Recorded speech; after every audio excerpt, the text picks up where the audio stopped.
My guest tonight is an Emmy award-winning comedian who spent a lot of time here at the Largo Theater. Her new podcast is called, confusingly, the Sarah Silverman Podcast.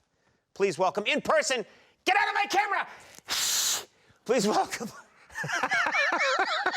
I can't hiss anymore, it's not COVID safe. The hilarious Sarah Silverman, you're here, thank you. Thank you so much. No, seriously, you are beloved, and then to be here in person, I was so happy to come to work today. So I'm serious. Thank you for being here. This is a delight. Can I have my shoes on this? Is that so rude? But No, it's like, it's a prop. This is hanging out at Largo. It's Jesus. I'm surprised it's not covered in shit already. Conan, when are you going to put on your show outfit?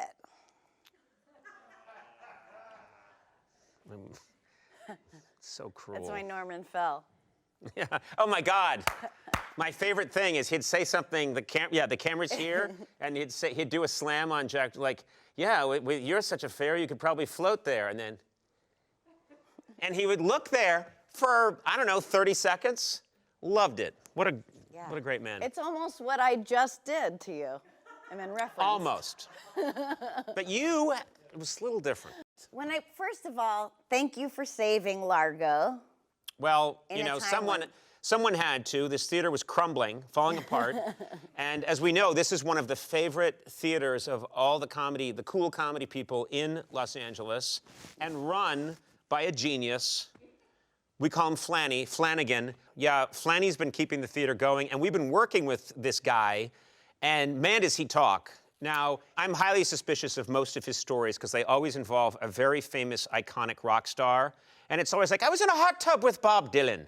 You're like, what do you mean? And then you later find out that it's true. He was in a hot tub with Bob Dylan. Yeah, or like Bono in the Ford Focus. Have you heard that one? No. Bono was here, and he walked him to his car, and he was driving a Ford Focus. And they're so good. And then I had coffee with him yesterday. Like we sit in a Ford top on different sides, you know. You sit in different restaurants and talk on the phone. Yeah. And I'm sure this is true because it's easily Googleable. And I was trying to Google it, and then I asked Siri. I had my glasses on. You cut all this part out, but he said that Mussolini, in the end, I know he got executed, but he said they chopped his head off and kicked his head around through all the different towns like a soccer ball. And I just assumed it was true. And then this morning I thought, I wonder if that is true. I don't think that is true. Really? Yeah, I actually don't think that is true. And I happen to know a lot about... Why does he make that shit up? What they really did to Mussolini is good enough. They hung him upside down in a gas station in Milan and pelted him with stones and then kicked him for days and then stuffed him in a coffin that was too small and buried him. For days. That's good enough. Yeah, but they didn't cut off his head and kick it around throughout the different towns, and it's not used regularly in soccer tournaments. No. I heard it went all the way down Italy until they kicked it off the tip of the boot. The boot went, Yeah. And Mussolini went, enough is enough. I have to ask you about this. I see it every day I come here. It's a crocheted pillow with the face of you, Sarah Silverman, and it's here. We've had it steam cleaned because, well, that's just what you do with anything that's been sitting around the Largo. What is the story? So many people have sat. I'm sure it's covered in fecal matter and like dried semen. Yeah. I mean, it's a little distorted. Well, first of all, why is there a crocheted pillow with your face on it here at Largo? Explain. That needs an explanation? Yes, it does. Yeah, it does have an explanation. About 5 years ago, I think, I won't go into the whole story, but I almost died. I remember this. Randomly. You had a medical emergency, yes. Yeah, I had like a abscess on the top of my windpipe. It was either gonna choke me to death or poison me to death if it exploded. You know, like, it's just one of those crazy things. I had a surgery where they told my manager and my boyfriend at the time, like, it was like 50-50 chance of survival. Oh my God. God. I'm fine. But I was like in a induced coma for a week. Wow. And my other friend named Coco, Mark Coco Cohen, he didn't know what to do with himself. He felt so helpless, you know? And he crochets. And As a matter of fact, when he first started crocheting, he crocheted a huge blanket, and he felt kind of emasculated by his new passion, so he wrote the word twat in the middle of it, just like a huge crocheted. Anyway. You know, Grandma Moses made a lot of those. Yeah, that's such a sweet. Look for that on Etsy. He didn't know what to do with himself, so he crocheted a pillow with my face on it, and then when I got to the hospital, he gave it to me, and it meant so much, because I knew it just was made with love. But then, I live in this little apartment, and I go, I was with Flanagan, I go, I love Mark so much, and I love that he made this, but I can't have a pillow with my face on it in my 3-room apartment. And he said, bring it on down to, I can't do accents. Oh, bring it on down to the theater. Watch out for the El Duce heads. We'll kick it around like a Mussolini head. He said, that's what everybody does with the stuff that they're too embarrassed to have in their house. So, like, there's like an oil painting of Zach Galifianakis and a Jeff Garland painting, and, like, everyone just kind of brings it in because they don't want to throw it out, but they can't have it in their home. Right. If it means a great deal to you, but you want it to sit in an abandoned theater, bring it to Largo. I think that's a Fiona Apple song. Or the probably title is. of her. It should be if it isn't. Listen, we're all trying to get through this time right now as best we can. I know that this must be nice for you. Your father has moved much closer to you. He lives here in Los Angeles now, doesn't he? Yeah, my dad and my stepmom, Janice. That's cool. Is it nice? I mean, do you get to see your dad all the time now? And does he like it here? He loves it. It's so funny because I never think of LA as a city, but he goes, I never lived in a city before. Because that's right, because he was in New Hampshire, which there's no, I mean, if you can get 4 trees together, like that's the city feel, but that's it. Yeah. Did I ever tell you this one time? He goes, when I first moved out here, this is just a Boston accent story, but he goes, where do you keep your tax stuff? And I go, I keep it in a drawer. And then he makes fun of me. He goes, oh, you keep it in a drawer? You keep it in a drawer?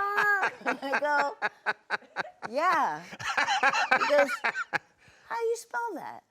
I go, D-R-A-W-E-R. And he goes, you're shitting me.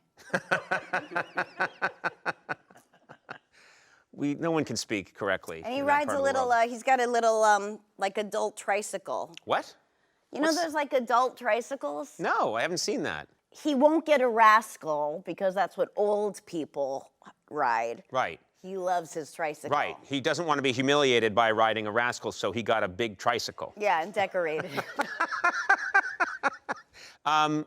You've said before that you enjoy occasionally smoking pot with your dad. Is that still the case? We just smoked on Saturday, actually. After we have every Saturday, we have a backyard. We'll get sandwiches or whatever, and I've got 3 sisters out here. They're partners. My dad, my stepmom, and we are in the backyard. And after dinner this time, we passed around a joint. It was good. Oh, that's nice. And your dad took a few puffs? Yeah, like a champ. I mean, it's crazy. He barely even coughed. And then my stepmother doesn't like to put smoke in her lungs. So Rory, my boyfriend, gave her Rory's the new guy, the boyfriend? Cool. He gave Janice a edible. And then we forgot about it. Then we were sitting around, he's got a fire pit. And he was sitting like here. Rory's on the ground, yeah. Rory's like, we're just kind of around. She's on a chair, and all of a sudden she looks at Rory and she goes, are you giving me a pedicure? And we just look at each other and we're like, oh yeah, we forgot. It's starting to kick in. She says the best things when she's on an edible. She'll go like, I can feel my clothes. Let's talk about your podcast, the Sarah Silverman podcast. Congratulations, you're the perfect person to be doing a podcast. And I would just imagine you've got such a funny, creative, quick brain. You know everybody. You've got a million stories. This is the perfect thing for you to be doing right now. Thanks. Well, he said it all. I want to thank Conan for being here and for promoting my podcast, the Sarah Silverman podcast. What are you finding that you like most about doing it? I like I like how messy it is. I like how loose it is. I just gab, and then, I elicit? Is that the word? Voicemails? You have to say the whole sentence until I can tell you if it's the right word or not. This is it. I elicit voicemails from people. Sure. I would think it would be maybe solicit, or I encourage people to send in their voicemails. What's elicit? Well, elicit, like I elicit a response. My outrageous remarks elicited strong condemnation from the Politburo. What the hell was that? Mansplaining. Yeah, I'm sorry. No, I asked you. I know. I love it when a woman asks me a question and then I say what I think it is, and then they say, "Thanks for mansplaining." That's a good trap. Yeah, I was trapping you. I solicit. You solicit? I don't think that's good on its own. I solicit? I ask for voicemails on my social media streams. People call in and leave voicemails. Then the producer, Diana, listens to all of them, picks about 20 or so. And then the night before, we listen to it, and we pick about 5 or 6. And I don't necessarily know exactly what I'll say, but I go, yeah, this will be good, And then usually I get in, I talk about whatever little micro thing, and then we play the voicemails, and that really dictates the direction of the podcast. And then before you know it, it's over. It's over. And what's nice is you're free of all the strict professionalism of an interview like this. It is funny, though. This is so constraining. Let me ask you I want to this. see the real you, not this uptight. Yeah? Rehearsed. This is so rehearsed. Uh-huh. When maybe you relate to this on any way. I don't know.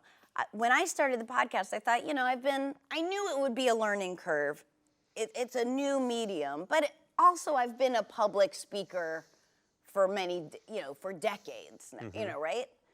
But it's funny to me, I had to learn a lot of the stuff I learned in stand-up a long time ago, like over again. Like the first few episodes, I said the F word, every other word. Whatever. Right. I'm listening back, and it's so bush league, Yeah. And I had to learn, all right, I think I was so excited about the total freedom, and, it just comes off like a crutch. Like, you've got to make it a treat or have a purpose for it, or, very decidedly no purpose for it, whatever, but... I had to learn that again. And then also I was like, why aren't people writing think pieces about this? Not that I was saying that, but you know what I mean? I wanted and then I was in the tub and I took a puff and I thought about it and I go, that's so embarrassing. The one thing I tell young comedians, don't look for an agent to come see you right away or whatever. Just keep your head down, do stand up. And when you're good, people will be talking about you.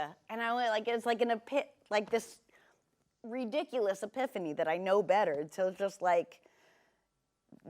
do this podcast and work on it and make it better each time. I'm still figuring it out, but here I am on Conan just to get a few more subscribers. What do you mean a few more? You're gonna triple your numbers being on this show. A few more? This is gonna put you through the roof, kid. Strap in. This is a rocket to success, this show. I know. As Tig says, I think maybe I'll get discovered. Does she still say? Does Tig Notaro still say that? Yeah. Maybe I'll get discovered. Because I think I'm gonna get discovered tonight. Yeah. I don't think anyone said that in show business in 50 years. Listen, you're the perfect person to be doing a podcast. I'm excited that you're doing this. Do you like doing the ads? I do like doing the ads. Yeah. I don't know why. Right. I don't know what it is, and maybe it's from listening to Howard or just listening to podcasts. Yeah, well, he's the master. Well, also, Howard Stern, I've been listening to him for years. Yeah. And it doesn't corrupt his comedy or his point of view at all. He'll talk about whatever he wants to talk about, and he'll say, hey, and by the way, if you're looking for window shades, and I'll think, yes, I am looking for window shades. I have bought things from... I got 2 squatty potties for my dad on Father's Day a few years ago. He was pushing squatty potties for a while. Why 2? I don't know. I just thought Does one go on top of the other? Does that move things along even faster? If you add more squatty potty, like if you had 5 squatty potties, would you just empty your bowels in a second? You know why I think I bought him 2? Because I do know that he's designated 1 bathroom between the 2 bathrooms they have, for doing that. But I think it's because it was $9 and I felt cheap getting him 1. Yeah. But then it's just $18. Right. Well, I'm glad. You know what you just did now? You worked in an ad for Squatty Potty. It's true. I wish we could show the animation that explains exactly how it works. I like coming up with theme songs. I like, it's fun. And also I just think that when you're given limits, there is something about having no limits on your podcast. So when you do have limits, it forces you to be creative. Like all the limits, look at this, look at your audience. That's what happens when you have limits. You come up with weird, creative, comedy finds a way stuff. Exactly. It's the limits that let us grow. Yeah, I mean, just blue sky is paralyzing. Exactly. I think we've learned a lot in this interview. You want to have a push-up contest? I can only do 1. I think I would win. How many can you do? A lot more than 1. A lot more? Well, I'm a man, aren't I? Yeah. Well, and also 3 is 300% of 1. Yeah. So he's doing triple. I didn't say that I would be a functioning human being after I did them. I mean, we my can't pectorals- touch, right? Because another thing we could do is the 3 of us could make a pyramid. Can't do it. People would write in and say, would get, Fauci writing in saying, no pyramids, I said. Oh, Also I'm because so scared. I'm so scared of getting it. I would in the pyramid thing, I would insist on being the top. I would insist on you being the top. I think Thank you. You'd have to be the top. You About time I got known as a top. Well, See? This is the kind of strict professionalism you need to escape with the podcast. Andy presents as a bottom, but he's a top. Thank you. Well, anyway, welcome to Things My Parents Won't Understand. You can listen to the Sarah Silverman podcast on iTunes and wherever podcasts are available, and you're going to listen to it. I'm thrilled. So delighted that you came here in person, that I was dancing in the parking lot before you arrived here. Thank you. I'm so tired of Zoom, and I love you, and you being here in person is just Christmas come early. I know that's a big holiday for you. It is. Sarah Silverman, thank you very much. We're going to say Merry Christmas again. Yeah. Every single year. Look, I'm kicking a Mussolini's head. I kick it here, and I kick it there.